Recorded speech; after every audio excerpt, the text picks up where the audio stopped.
नमस्कार, आप देख रहे हैं देश का number 1 Hindi news channel news 18 India. आपके साथ मैं हूं सबीना तामंग देशमुख। नमस्कार, मैं हूं आपके साथ शिवानी पांडे। और इजराइल हमास की जंग जरूर यहां पर लगातार चल रही है, लेकिन बात यमन की होगी। यमन के हूती विद्रोहियों ने भी इजराइल के खिलाफ अब मोर्चा खोल दिया है और उसने दावा किया कि बैलिस्टिक मिसाइलों से इजराइल पर हवाई हमले किए।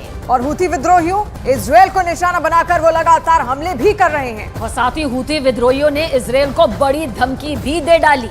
और अगर लाल सागर से इजराइल का एक भी जहाज गुजरा तो उस पर ऐसा हमला होगा जो इजराइल सपने में भी नहीं सोचा होगा। ये हूती विद्रोहियों की धमकी है।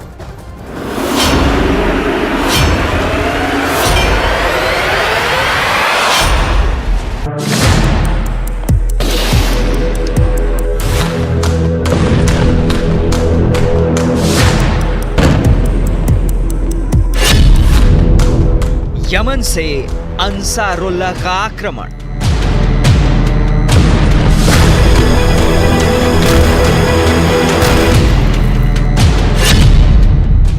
इजराइल पर हूथी का बारूदी निशाना।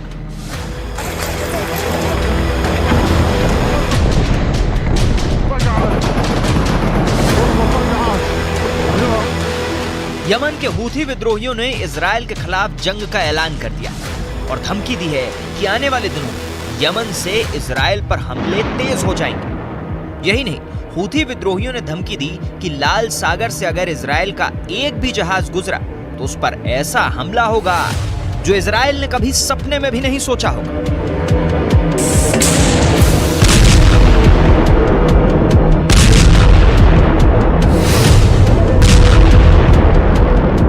हूथी विद्रोहियों के नेता अब्दुल मलिक बदरुद्दीन अल हूथी ने हमास का साथ देते हुए इजराइल को धमकी दी कि उन पर हमला नहीं रुकने वाला। साथ ही उन्होंने दो टूक कहा कि अगर यमन की सीमा भी फिलिस्तीन से लगती तो हूथी विद्रोही भी इस जंग में शामिल हो जाते। वहीं हूथी विद्रोहियों के नेता की धमकी के बाद यमन से इजराइल पर ताबड़तोड़ मिसाइलें दागी गई, जिन्हें इजराइल के एरो 3 मिसाइल डिफेंस सिस्टम ने फेल कर दिया। लेकिन हूथी विद्रोहियों की धमकी से इजराइल सावधान हो गया। इजराइल की नौसेना ने लाल सागर में सुरक्षा बढ़ा दी। उसने वहां अपने जंगी जहाज तक तैनात कर दिए, क्योंकि हमास और हिजबुल्लाह से जूझ रहे इजराइल के खिलाफ यमन के हूथी विद्रोहियों ने भी जंग का मोर्चा खोल दिया और ऐलान कर दिया कि वो इजराइल पर ड्रोन और मिसाइलों से हमले तेज करेंगे।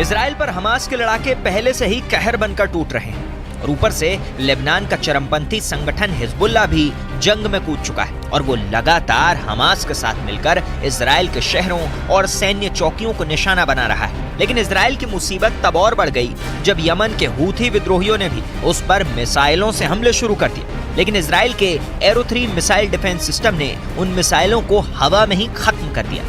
इजराइल का दावा है कि उसका ये एरो 3 मिसाइल डिफेंस सिस्टम रूस के S-400 से भी ज्यादा ताकतवर है। और अगर इजराइल का दावा सही है तो एरो 3 इस वक्त दुनिया का सबसे ताकतवर और सबसे आधुनिक मिसाइल डिफेंस सिस्टम माना जाएगा। इजराइल की सेना के मुताबिक सटीक हमले करने के मामले में एरो 3 का मुकाबला कोई नहीं कर सकता। ये चंद मिनटों में ही दुश्मन की मिसाइल को भांपने और उसे हवा में ही तबाह करने की ताकत रखता है। और इजराइल की सेना का दावा है कि हाल ही में किए गए टेस्ट में ये 100% सफल रहा है।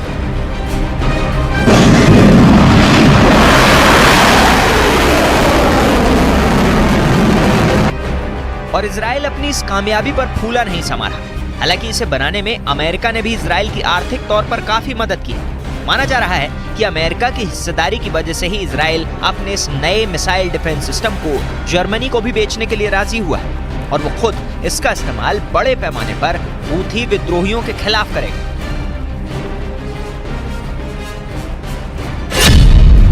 क्योंकि लाल सागर के किनारे मौजूद इजराइल के इलाकों में हूथी विद्रोही उसके लिए सबसे बड़ा सिरदर्द बने हुए हैं और वो आए दिन यमन से इजराइल में हमले कर उसे चुनौती देते रहते हैं, जिसकी सबसे बड़ी वजह है ईरान। ईरान इजराइल से जितनी कट्टर दुश्मनी रखता है, हूथी विद्रोहियों से उसकी उतनी ही अच्छी दोस्ती है।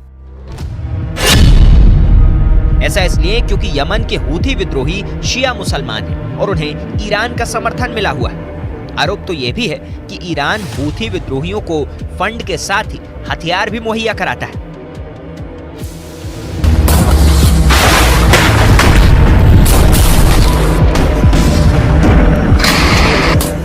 और माना जा रहा है कि अपनी इसी दोस्ती की वजह से हूथी विद्रोहियों ने इजराइल की नाक में दम कर रखा है, क्योंकि वो ईरान के उस प्लान का हिस्सा है जिसके जरिए वो इजराइल को नक्शे से मिटाने की हसरत रखता है। आरोप है कि इसी वजह से यमन से लगातार इजराइल पर हवाई हमले किए जा रहे हैं ताकि हमास से जारी जंग के बीच इजराइल को चारों तरफ से घेरा जा सके।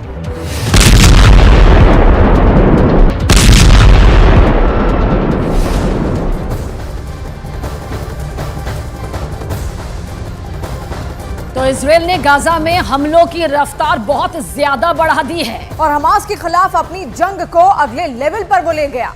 इजराइल के हमलों से गाजा में कोहराम मचा हुआ है चारों तरफ, लेकिन इस बीच जंग का एक एक मोर्चा खुलता हुआ दिख रहा है। इसमें से एक मोर्चा जो खुला है वो दरअसल इजराइल के बगल में ही उसके दोस्त अमेरिका और दुश्मन ईरान में जंग छिड़ती हुई दिखाई देती है। और ऐसा इसलिए क्योंकि ईरान ने अमेरिका के सैन्य ठिकानों पर ड्रोन से हमला किया है। और एक रोज पहले ही अमेरिका ने पश्चिम एशिया में अपने सैन्य अड्डों पर लगातार हो रहे हमलों का बदला लेने के लिए इजराइल के पड़ोसी सीरिया पर 2 हफ्ते में तीसरी बार जबरदस्त एयर स्ट्राइक कर दी। और यह हमला सीरिया में मौजूद ईरान के ठिकानों पर किया गया, जिसके जवाब में ईरान ने पलटवार किया।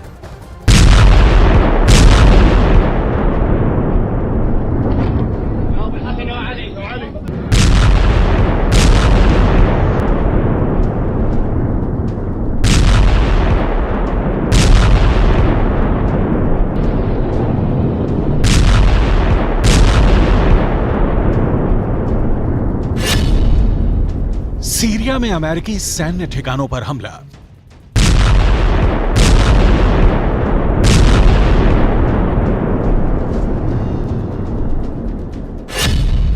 सीरिया में अमेरिका और ईरान के बीच जंग।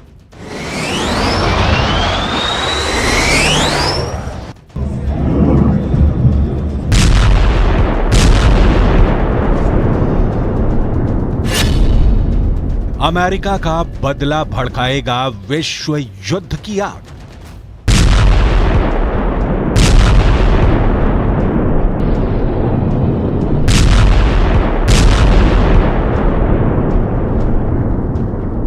जिसका डर था वो हो गया।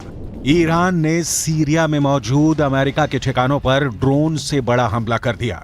ईरान ने 24 घंटे के अंदर अपना बदला ले लिया।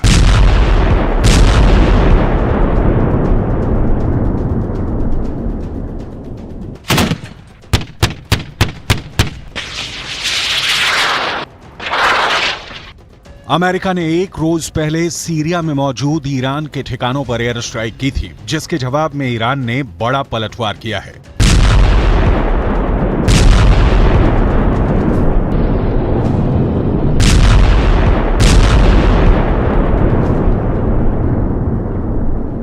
ईरान ने पूर्वी सीरिया में मौजूद अमेरिका के सैन्य ठिकानों पर एक एक कर 4 ड्रोन हमले किए, जिसके बाद अमेरिका को भी एहसास हो गया कि अगर वो ईरान के ठिकानों पर हमला करेगा तो ईरान भी चुप नहीं बैठेगा। अमेरिका ने एक रोज पहले ही सीरिया में मौजूद ईरान के एक हथियार डिपो को निशाना बनाया था।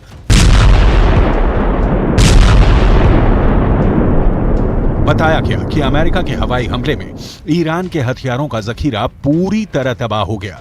खबर यह भी है कि अमेरिका के इस हमले में ईरान के कई लड़ाके भी मारे गए और अमेरिका के इस हमले के बाद ईरान ने भी बदला ले लिया। पश्चिम एशिया में पहले ही हालात विस्फोटक बने हुए हैं। सिर्फ एक चिंगारी पूरे इलाके में जंग की आग भड़का सकती है और अमेरिका के एयर स्ट्राइक के बाद ईरान ने जिस तरह से हमला किया, उससे तो एक बात पक्की हो गई है कि ईरान खुलकर जंग के मैदान में उतरने को तैयार है।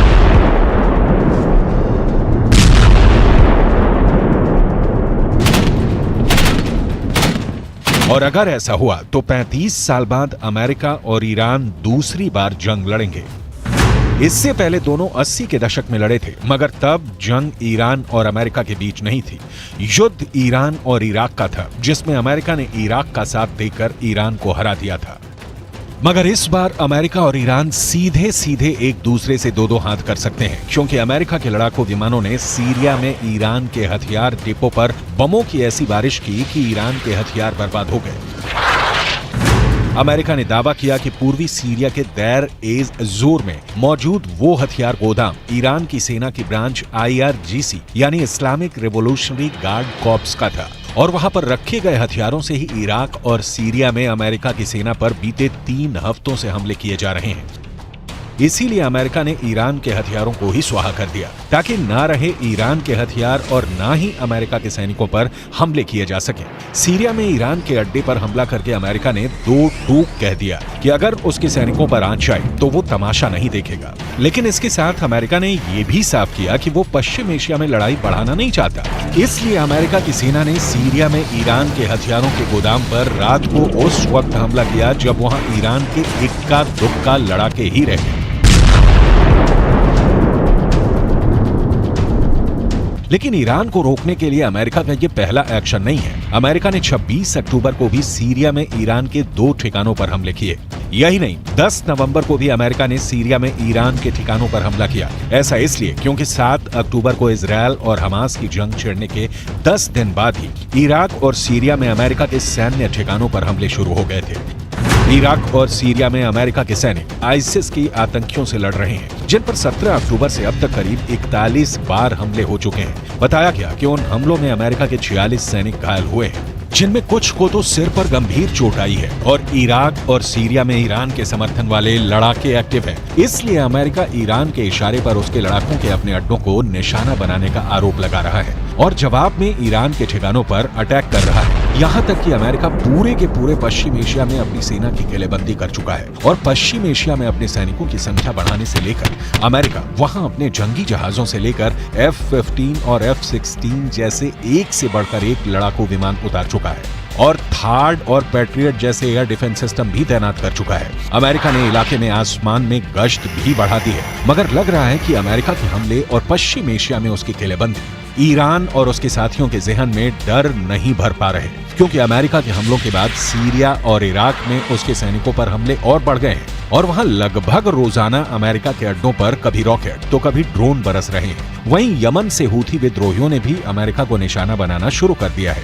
कुछ दिन पहले ही यमन ने लाल सागर के ऊपर अमेरिका के MQ-9 रीपर ड्रोन को मार गिराया और अमेरिका को अब तक हवा नहीं लगी कि आखिर किस हथियार से उसके ड्रोन पर हमला किया गया था।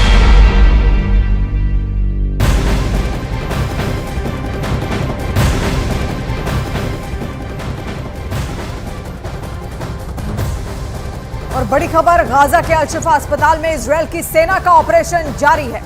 IDF ने बयान जारी कर कहा कि अस्पताल के नीचे हमास का कमांड सेंटर मौजूद है और सर्च ऑपरेशन में हमास के हथियार मिलने का दावा भी IDF की ओर से किया गया है। और इसके साथ ही IDF के प्रवक्ता ने हमास पर अस्पताल और आम लोगों को ढाल बनाकर हमला करने का भी आरोप लगाया। तो अस्पताल के नीचे कई सारी सुरंगें हमास की ओर से बनाई गई हैं और ये उसने अपनी हिफाजत के लिए ही बनाई थी, लेकिन अब उनमें IDF की सेना घुसपैठ कर चुकी है और ऐसे में वहां पर लगातार तबाही मच रही है।